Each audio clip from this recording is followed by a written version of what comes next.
Et yo le gang, ici FEMA, bienvenue dans ce tout nouvel épisode de Bon à savoir, le podcast des artistes indépendants, parce qu'au travers de ce contenu, tu vas pouvoir développer ta carrière musicale de façon beaucoup plus exponentielle. Donc, installe-toi très bien, active la cloche de notification parce que tous les mercredis et les samedis 19h, on se retrouve ici pour un tout nouvel épisode.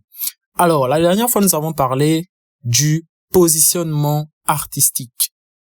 La dernière fois, j'ai voulu vous partager ces premières notions-là afin que vous puissiez avoir une base si vous êtes au tout début de votre carrière musicale. Et aujourd'hui, nous allons parler du personal branding. Et c'est un peu une continuité de l'épisode précédent parce que vous allez voir que les éléments s'enchaînent de façon cohérente dans la création du contenu. Alors déjà, pour ceux qui n'étaient pas là ou encore pour ceux qui n'ont pas écouté l'épisode précédent, la dernière fois, nous avons parlé du positionnement artistique de façon à ce que chaque artiste qui débute à peine puisse se positionner effectivement comme le dit le thème. C'est-à-dire, quand tu démarres dans la musique, moins de 5 ans, moins de 10 ans de carrière, il faut d'abord que tu puisses t'imposer dans le monde de la musique avec un seul genre de façon à ce que ton public puisse s'identifier à toi, puisse s'identifier au travers de ta musique. Et après que tu aies fini de faire ce travail de positionnement-là, là maintenant, tu peux changer ou encore tu peux songer à alterner les différents genres musicaux que tu proposes à ton public. Donc c'était un peu ça dont on parlait dans l'épisode précédent. Petit rappel, abonnez-vous les gars parce que vous ne trouverez en aucun cas son contenu sur notre chaîne. Ici c'est vraiment en exclusivité. Moi-même personnellement je fais de la musique et j'ai jugé utile de vous partager ces notions-là pour que nous puissions croître ensemble. Donc abonnez-vous et donner de la force à cette chaîne-là afin que nous puissions créer une vraie communauté d'artistes indépendants et que nous puissions développer ensemble. Aujourd'hui, nous allons parler du personal branding. Alors, déjà, le personal branding, c'est simple, hein, c'est simple parce que quand on dit les mots ainsi, on a tendance à penser que ce sont des mots très compliqués, ce sont des choses qui envoient encore à des notions très poussées. Il faut être très intellectuel pour pouvoir aborder ces notions-là. Non, c'est pas forcément le cas. Le personal branding s'applique à tout type de domaine. C'est-à-dire que tu sois un artiste, que tu sois un footballeur, que tu sois un mannequin, que tu sois... Bref, tous les domaines sont concernés par le personal branding. Parce que ça rejoint un peu le point de l'épisode précédent. C'est-à-dire que c'est un élément différenciateur. Parce que quand on est dans un domaine ou encore dans un monde ultra concurrentiel comme le nôtre l'est actuellement, il est important de pouvoir avoir des marques qui soient propres à nous. Déjà, pour commencer, c'est quoi le personal branding? De façon terre à terre, parce que j'aime bien les définitions assez simples. De façon terre à terre, le personal branding, c'est tout simplement l'ensemble d'éléments qui concourent à ta reconnaissance immédiate.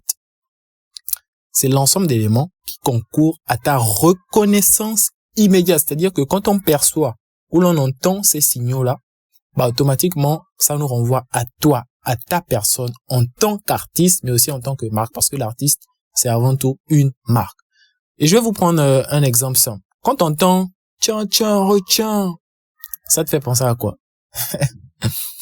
Quand tu entends tiens, retiens, ça te fait penser à quoi ou à qui? Je te laisse donner ta réponse dans les commentaires. Quand tu entends oh, ah, ça te fait penser à qui?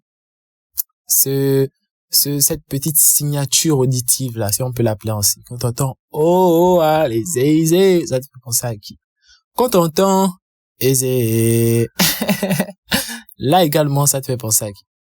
Là également je veux te lire dans les commentaires. Tu vois que à la perception ou encore à l'écoute d'un de ces signaux musicaux, automatiquement t'as l'image de l'artiste qui t'est projetée.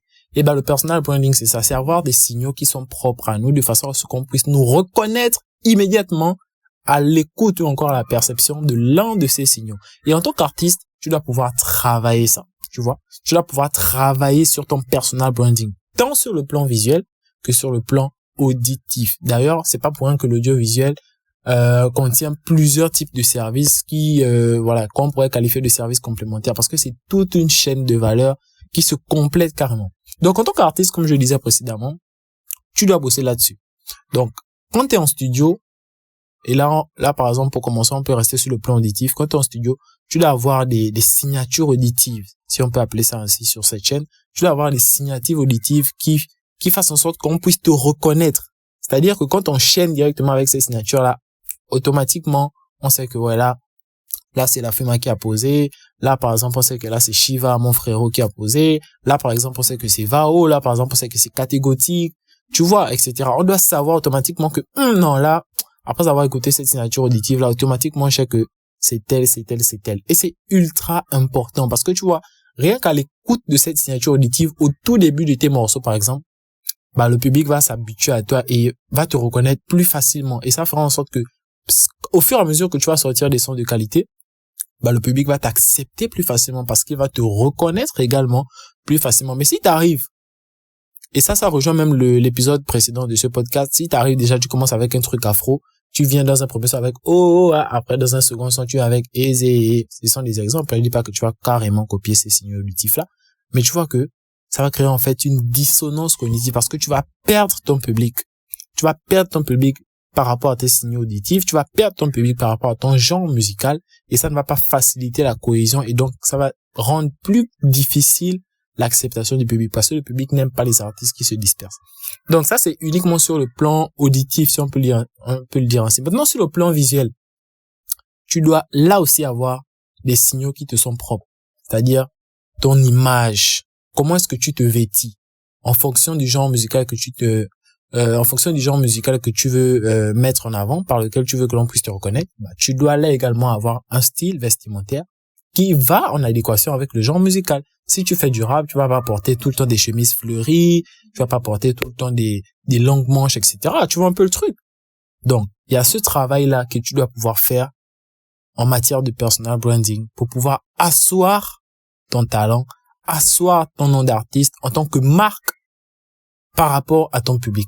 Et c'est très, très, très important de faire ce travail-là parce que tu vois que la plupart des artistes indépendants, eux, quand ils arrivent juste, c'est bon, moi, je veux faire du son, nouveau son, et après, au final, quand il n'y a plus d'inspiration, mais quand il n'y a plus de moyens pour enregistrer des sons, bah, ils n'intéressent plus personne. En tant que tu vois que si tu fais ce travail-là, bah, même quand tu sors pas des sons, tu pourras avoir des concepts qui feront en sorte que les gens puissent toujours être en haleine par rapport à ton contenu, par rapport à ta chaîne YouTube, si t'en as une, encore par rapport à tes différents réseaux sociaux, parce que tu vois que les gens vont avoir une certaine cohérence, une certaine idéologie derrière ta marque en tant que personne, en tant qu'artiste, et automatiquement, ça va créer ce qu'on appelle de la rétention, tu vois un peu.